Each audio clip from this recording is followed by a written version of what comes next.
For today's video guys ay naisipan kong magluto ng nilasing na manok. No guys, mayroon tayong chicken with beer. Ayan. So mayroon akong cucumber at syempre nag-prepare tayo ng ginger. Ayan, kasi for today's video guys ay magluluto tayo ng chicken na mayroong beer, nilasing na chicken, at of course mayroon tayong prepared na rock sugar. So ganyan lang nga pala ako guys, kasimpleng magluto niyan.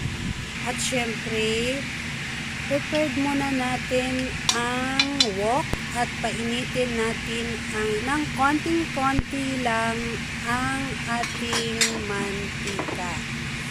So, lagyan muna natin siya ng oil guys. Painitin natin siya ng mainit na mainit at konti lang ang inilagay ko.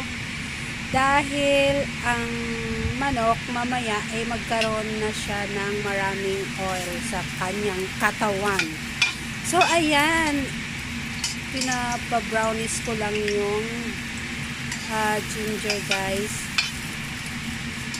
Ayan. Fry muna natin siya. At syempre, pag mainit na ang mantika, ay ilalagay natin ang manok. Ayan, ang whole chicken guys. Tapos, iba-brownies natin muna siya.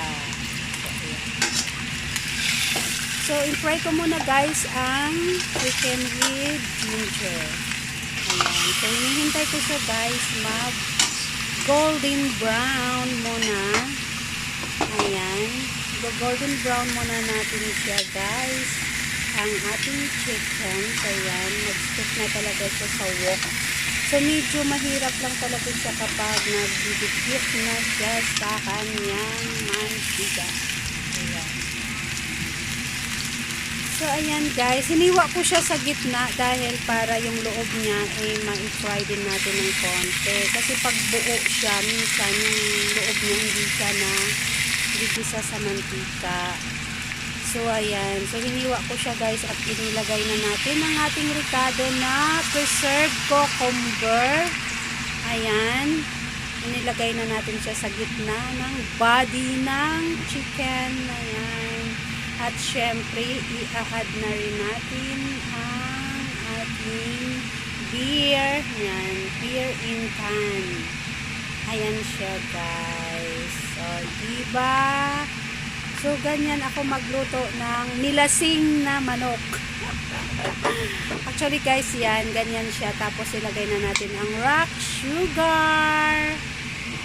Ayan. At syempre, i-cover up po natin siya at atin siyang isit sa medium fire. So, ayan na nga guys. Tapos na siya. Lumambot na siya. So, ayan. O, diba? Ayan na guys ang kanyang finished product. O, see? Malambot na siya. So, you don't need to cut the manok. Ayan. So, ayan na nga guys. Thank you for watching nga pala sa aking mga video. Ayan, napagtipan kong i-video sa aking mga niluluto. Sa uulitin ba?